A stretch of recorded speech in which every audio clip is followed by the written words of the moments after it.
अगर आप मिरर के सामने खड़े होकर अपनी हेयर लाइन को धीरे धीरे पीछे जाते हुए देख रहे हो, टेम्पल्स पतले हो रहे हैं, क्राउन एरिया ज्यादा विजिबल हो रहा है या कॉम्ब करते समय हाथ में पहले से ज्यादा बाल आ रहे हैं, तो आज की वीडियो आपके लिए है। Derma roller, micro needling, hair regrowth, social media पर इन शब्दों ने काफी हाइप क्रिएट कर रखा है, लेकिन क्या सच में ये मेल पैटर्न बॉल्डनेस को रिवर्स कर सकता है? क्या डर्मा रोलर यूज करने से हेयरलाइन वापस आ सकती है? क्या घर पर यूज करना सेफ है? और सबसे इम्पोर्टेंट, किन लोगों को डर्मा रोलर से रियल बेनिफिट मिलेगा और कौन सिर्फ टाइम और पैसे वेस्ट करेंगे? नमस्ते, मैं हूं डॉक्टर गौरव गर्ग, डर्मेटोलॉजिस्ट और हेयर ट्रांसप्लांट सर्जन। आज मैं आपको डर्मा रोलर के बारे में पूरी science, practical protocol, realistic expectations और सेफ्टी गाइडलाइंस बताऊंगा, वह भी बिना किसी हाइप और मार्केटिंग के।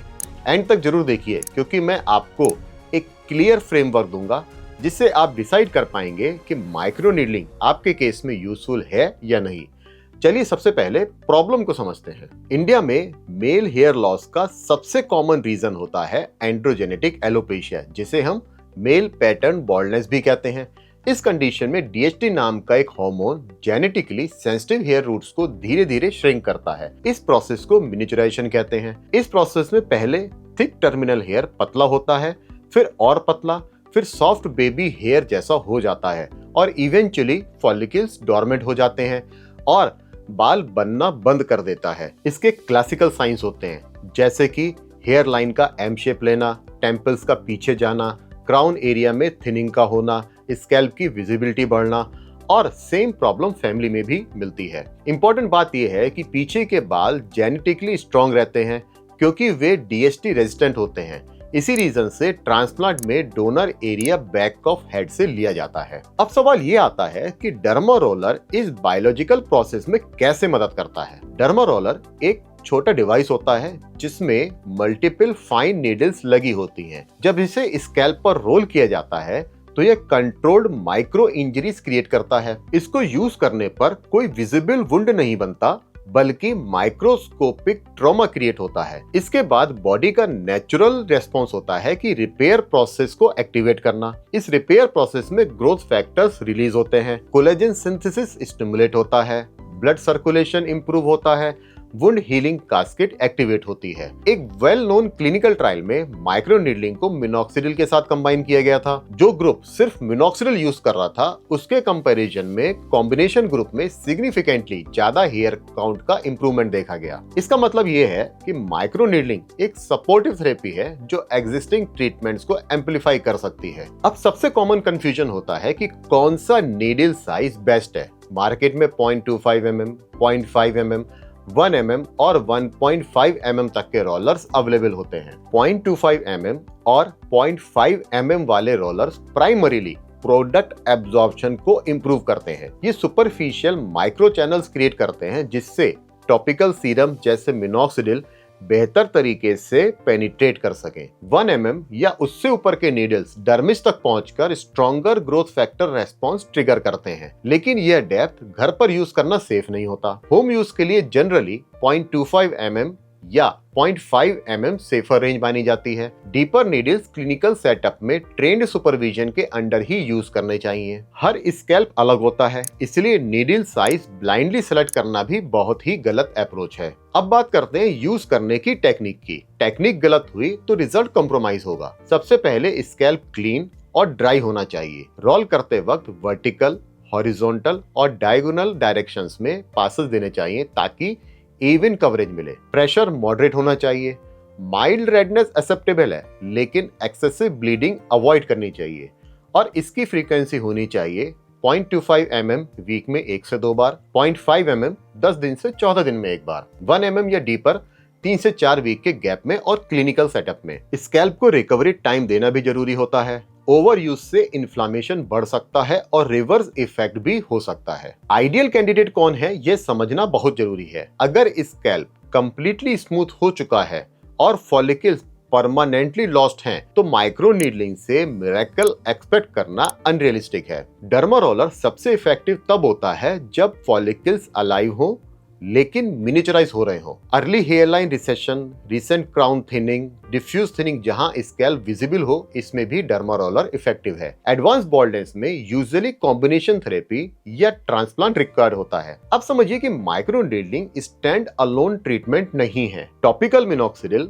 अनजन फेज को प्रोलॉन्ग करता है और हेयर ग्रोथ को स्टिमुलेट करता है। माइक्रोनीडलिंग से इसका एब्जॉर्प्शन इंप्रूव होता है। PRP therapy growth factors directly scalp में डिलीवर करती है। माइक्रोनीडलिंग के साथ पीआरपी साइनर्जिस्टिक इफेक्ट मिलकर ज्यादा इंप्रूवमेंट दे सकती है। Low level laser therapy cellular metabolism improve कर सकती है, यानी डर्मा रोलर एक एम्पलीफायर है, फाउंडेशन नहीं है। अब बात करते हैं साइड इफेक्ट और सेफ्टी की। कॉमन साइड इफेक्ट्स में माइल्ड रेडनेस, इचिंग और टाइटनेस के सेंसेशन शामिल होते हैं। ये यूजुअली 24 घंटे से 48 घंटे में सेटल हो जाते हैं। अगर हाइजीन मेंटेन नहीं हुई तो इन्फेक्शन हो सकता है।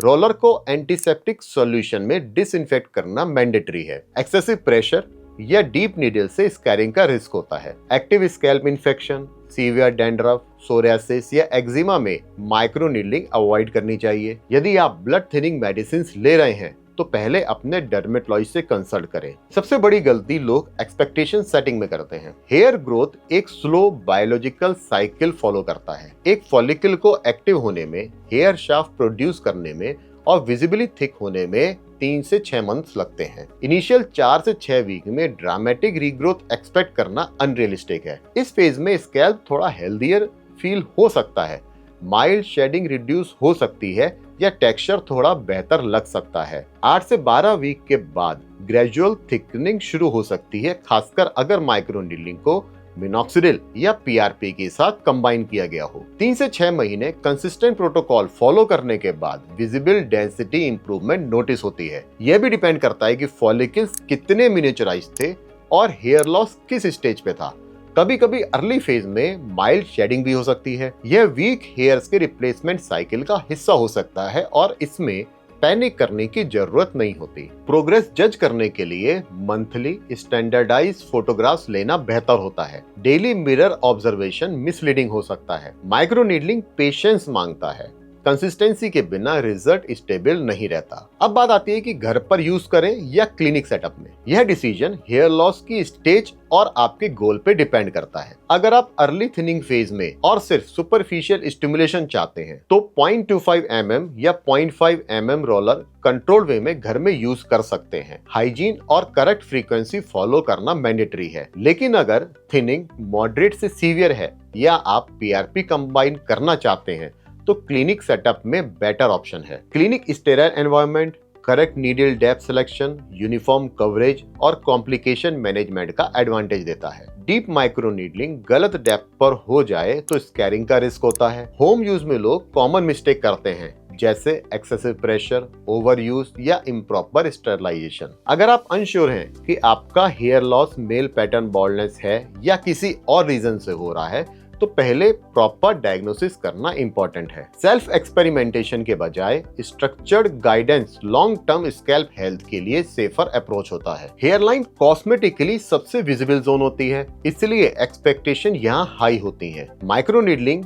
थिनिंग हेयरलाइन को थिकन कर सकता है अगर फॉलिकल्स अभी प्रेजेंट हैं, लेकिन कंप्लीटली नई हेयरलाइन क्रिएट नहीं करेगा जहां फॉलिकल्स एब्सेंट हो चुके हैं। हेयरलाइन लोअरिंग या स्ट्रक्चरल चेंज के लिए ट्रांसप्लांट ही एक डेफिनेट ऑप्शन होता है। अगेन बेस्ट रेस्पॉन्स उन पेशेंट्स में मिलता है जिनकी हेयरलाइन पर अभी फाइन थिन हेयर्स प्रेजेंट होते हैं। अर्ली इंटरवेंशन यहाँ भी एक की फैक्टर है। प्लानिंग रियलिस्टिक होगी तो ट्रीटमेंट का सेटिस्फेक्शन लेवल हाई रहेगा। आपका लाइफस्टाइल और इंटरनल फैक्टर्स भी बहुत इंपॉर्टेंट होते हैं। एक्सटर्नल स्टिमुलेशन तभी इफेक्टिव होता है जब इंटरनल एनवायरनमेंट सपोर्टिव हो। प्रोटीन की डेफिशिएंसी हेयर शाफ्ट फॉर्मेशन को अफेक्ट करती है। Iron deficiency diffuse thinning cause करती है। विटामिन डी डेफिशिएंसी भी फॉलिकल के साइकिल को डिस्टर्ब कर सकती है। Chronic stress cortisol levels increase करता है जो टीलोजन एफ्लुवियम ट्रिगर कर सकता है। Smoking scalp blood flow reduce करती है। पुअर स्लीप हार्मोन बैलेंस को डिस्टर्ब करती है। Crash dieting sudden shading trigger कर सकती है। माइक्रोनीडलिंग करते हुए अगर लाइफस्टाइल वही डैमेजिंग पैटर्न फॉलो करता रहे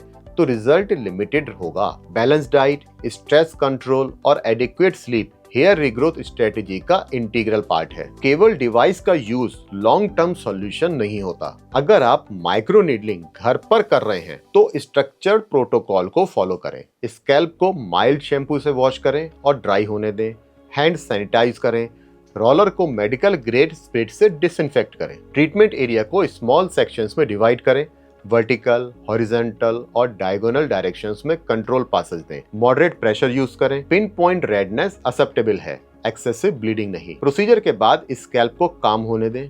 इमीडिएटली हार्श केमिकल्स अप्लाई ना करें। निडल्स ब्लंट हो जाएं तो रोलर को रिप्लेस करें। ओवर फ्रीक्वेंसी अवॉइड करें। हीलिंग का इंटरवल मेंटेन करना जरूरी है। अगर परसिस्टेंट रेडनेस, स्वेलिंग या पस डिस्चार्ज हो तो इमीडिएटली मेडिकल कंसल्टेशन लें। तो आज आपने समझा कि डर्मा रोलर एक साइंटिफिकली सपोर्टेड एडजंक्ट थेरेपी है जो मेल पैटर्न बाल्डनेस के अर्ली स्टेजेस में हेयर थिनिंग और रीग्रोथ को सपोर्ट कर सकता है। यह मैजिक सॉल्यूशन नहीं है और एडवांस बाल्डनेस में ट्रांसप्लांट का रिप्लेसमेंट नहीं है, लेकिन correct needle size, proper hygiene, realistic expectations और कॉम्बिनेशन थेरेपी के साथ यह पावरफुल सपोर्टिव टूल बन सकता है। अगर आप जेन्युइनली हेयर लॉस को कंट्रोल करना चाहते हैं तो गैस वर्क बंद कीजिए और प्रॉपर डायग्नोसिस से शुरुआत कीजिए। हर hair fall male pattern baldness भी नहीं होता। पर्सनलाइज्ड ट्रीटमेंट प्लान ही लॉन्ग टर्म स्टेबल रिजल्ट्स देता है, ना कि random internet trends. Hair regrowth emotion से नहीं, स्ट्रक्चर साइंस से होती है। वीडियो हेल्पफुल लगी हो तो शेयर करें